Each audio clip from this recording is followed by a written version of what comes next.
What's a 401k? What's a budget? How does a 401k run? Yes, you get extra money. Yeah. That's totally important. Yeah. Hello, welcome to Tuesdays with Trey. I have my guest Matt. He's a real estate entrepreneur. Thanks for joining me today, Matt. Thanks for having me out here to the big studio. I feel privileged. So how did you get into the real estate business? I didn't grow up your age wanting to get into real estate. The only thing I ever wanted to do was play basketball. And then when I realized that basketball was almost over, I figured I got to get a big boy job. So I wanted to get into something that had no ceiling, that you, as hard as you work, you could get out of it. And you could, there'd be a lot of different facets of the business that would test my creativity and leadership and team building. And I thought real estate might be a really good fit. So actually, after basketball, I tried doing medical sales, and I did not enjoy it at all. And I think it made me love real estate even more, knowing how much I disliked the medical sales. So, do you have to go to college to be a real estate person? Technically, you don't. I got a bachelor's degree and master's degree, but a lot of people, you don't necessarily have to have a college degree. You just have to go to real estate school and get all your licenses. So, how did you get into real estate?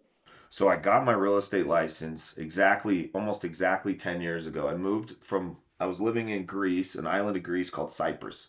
It's a long ways away in the Mediterranean. Me and my wife were living there. And in 2014, it was actually April of 2014, we moved back. It was my 6th year playing basketball in Europe. And I got my real estate license only because I wanted to know about deals to develop, flip, and all that. And I got my real estate license, and my sister said, "Hey, do you want to sell the house?" So I started doing landscape and doing all this, and said, "Oh, this is kind of fun." I sold the house, and it led to another and another. And 10 years later, it's kind of taken off. Hmm. So, did you play basketball in Europe or did you play it somewhere else? No, I got to play there for 6 years. I got paid to play basketball. It was wild. We got to visit 14 countries and Prague, London, France, Italy. I got to play in Russia, and I'm just a small guy from Caldwell, Idaho. So to get outside the United States, I'd never been. So to get to do it and get paid to do it while playing basketball was kind of a dream, if you will. Like when I was your age, that was my dream. And then being able to actually live it was pretty special. Can you tell me a little bit about growing up and how you got to Boise State? When I was a kid, I had glasses just like you, and the only thing I loved was basketball. So I grew up here in Idaho, and I wasn't very fast or tall or athletic, but I just loved it. So I would shoot until my arms fell off, and my dad would sometimes be mad because I'd use his pickup truck for the lights at night, and then the next morning his truck would be dead. But I loved it, and my dream was to play for Boise State, and honestly, everybody laughed and said it'll never happen, and even after high school, it still was pretty laughable. So I had to go to a junior college in Washington. Then I played really good. Still had to walk on without a scholarship to come to Boise State. But then fortunately, just kept working and grinding. And when you do what you love, it doesn't feel like work. So early mornings and late nights, which some people consider work, I didn't consider it work. I thought it was fun. And I eventually got to get a fluoride scholarship, which was kind of a dream. And I got to start for the Broncos and win a championship with the Broncos. So it was a dream that honestly was it was created in my head at about your age, that when you see it through and you stay on course, and there's ups and downs, but when it comes to fruition, it's pretty cool. What was your experience at Boise State? It was pretty surreal because I have a lot of friends and family here growing up here, so I was able to get 40 to 50 family members with will call tickets to every single home game. And I was able to meet a lot of business people and connections. When I was in college, some of the best advice I got was try to network and meet people while you're in college, so when you have to get a real job, you'll have those connections and those interactions and those friends and those allies. So I tried, while a lot of the guys were more focused on other things, basketball, school, social, I was networking like you wouldn't believe, because I knew that would be an opportunity. I knew I wanted to raise my family in Idaho. So I used basketball as, kind of as a tool to help me, meet some incredible people who are still lifelong friends.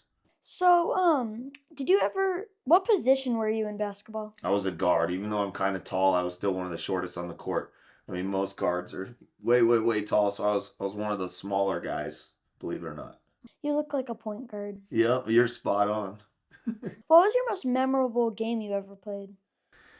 It probably wasn't the most points or the most that. It was my senior year. We were in the championship of our conference tournament on the road in New Mexico. And we had just played a game on Thursday in the quarterfinals. We beat Hawaii.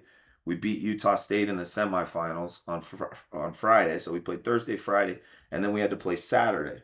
Well, in the regular season, you never ever play 3 games in 3 days. It never happens. You always have off days. So I had just gotten a needle in my ankle this big because my ankle was the size of a baseball. And this is 4 days before. So I played almost the whole game on Thursday. I played almost the whole game on Friday. And then Saturday, if we win the championship on their home floor, we're in the NCAA tournament March Madness. If we lose, our season's over. Even with 24 wins, it didn't matter. So we went to 3 overtimes on their court. I got to play 53 out of the 55 minutes, and we ended up winning the championship. And being from Boise and an Idaho kid, that's probably the game I'll never forget. What was the game you scored the most points in? I think I had 45 points in a game in Europe once. Whoa. Yeah, that was fun. Do you remember who you were playing against? Did they have a bad defense? They probably had a bad defense for me to score that much. Or you were probably really good. Maybe, probably the bad defense. Mm. So, how did you go from a basketball player to a entrepreneur? It's very similar, honestly. Sports and business to me is about as similar as you can get. It's extremely competitive. You have some losses that hurt really, really bad and failures, but you have wins that are well worth it. And the best part's the journey, the hard work, the perseverance, and then honestly being a team captain of a sports team, no matter what sports team it is the same thing as being a business owner. I have a lot of employees below me who will run through walls and who are the bright people, ethically, morally. They're extremely loyal because it's the same thing. You build a winning team or a winning company and people want to be a part of it and they're all working the same way, you win championships. Hmm. Can you tell me a little bit about how you became a realtor? It was so weird. I did not grow up being a realtor, but I moved back from Europe and I got a medical cell job that was a Fortune 200 company. I interviewed against 90 people with no experience but basketball. I went through like 7 interviews, nailed it, got the job, felt like I had kind of made it. And real estate was just a side hustle. And it started getting one referral, two. And the very first year was 10 years ago. In 8 months, I sold 22 houses, which I was like, holy cow, this is a good side hustle. Well, those 22 people told somebody. So my second year in real estate, while I had a full-time medical cell job, I sold 52 houses. My third year, I sold 105 houses with only one assistant while doing a full-time medical cell job. So at that point, my wife's like, you gotta choose and you gotta hire somebody because it was sun up to sundown. But it was fun. I mean, I was getting to talk to friends and family, help them with a financial goal. Like to me, it was this adrenaline that I hadn't had since playing professional basketball. What position are you in? Like, are you the best realtor in Idaho? I think I'm the best real estate agent in the world. You got to say that, right? If you don't believe in yourself, nobody's going to believe in you. So I think I'm the best agent in Idaho, and I think I'm the best agent in the country. I really do. I think head to head, I'd take anyone I think you are. on. So, what were your successes in basketball or being a realtor? I've had some successes and I've had a lot of failures. I mean, I'll never forget in high school, I was the best player in our valley in our school, and I thought I was really good. And a college coach came from Idaho State and did a visit with me and the coach, and I thought it went well. And then he leaves and he tells our head coach that I'll never be able to play Division I basketball, and I would cry and cry. And what's all this worth? Why am I doing everything for basketball when it's not giving me the benefits?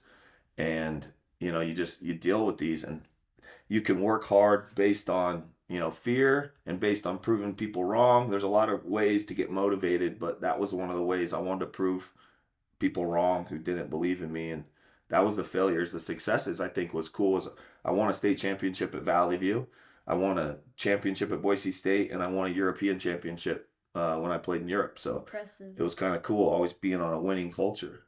Did you have any failures, and what did you learn from them? So many failures. And when you're going through a failure and you have so many years ahead of you, you're going through a failure, you feel like you're suffocating, like you're never going to get out of it. It's like a dark, dark tunnel that goes forever. But you wake up the next day, you take it one day at a time. And one of my best mentors always said, all you can control is today. Tomorrow's in the rearview mirror, and if you worry about tomorrow, you're going to get anxious, and if you think about the past, you're going to get depressed. So if you can concentrate on today, going 1-0 today, that's all you can control. So I would try to forget about all the failures and have a good memory at forgetting bad experiences, and then I wouldn't focus too much on trying to achieve something 6 years from now, but just win the day, one day at a time. How long have you been in realtor? 10 years. Wow. Almost 10 years till the day. That's older than me. Right? You weren't even born when I got into real estate. That's how quick the time goes.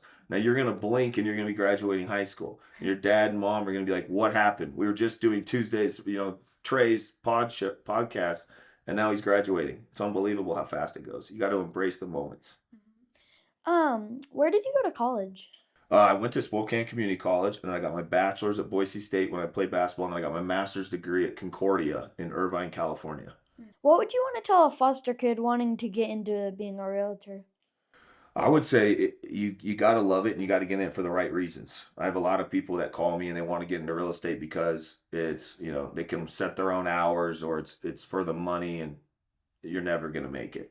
Mm-hmm. You have to get into it for a deeper meaning, because when things go wrong, if you're in it for those reasons, you'll bleed out, because 80% of the agents don't make it after 2 years. So you have to be focused on your why and stay to your principles. And I love helping people and interacting with people. It's wild. I have to pinch myself to think that I get to go hang out with amazing people and try to help them with their biggest financial asset. Really? How many houses have you sold?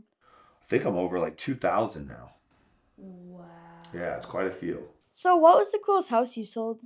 I've sold some really, really cool houses. A lot of them right here in Eagle that have home gyms, movie theaters, swimming pools, waterfalls, some indoor basketball courts, slides that go down, ropes, zip ties, like you name it, rope swings, lakes in their yards.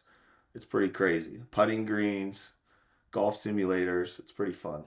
What is the biggest house you sold with the most land? I sold a property that had a couple hundred acres. That was probably one of the bigger ones. And then a couple houses that were like 14,000 square feet. Yeah, I know. It's like this apartment I had in Europe was 600 square feet. So it's like, holy cow, I could fit about 30 of my apartments I lived in one of these houses. Yeah. So a foster kid trying to succeed, what would you tell them I would tell a foster kid to decide what you want to do and what you love.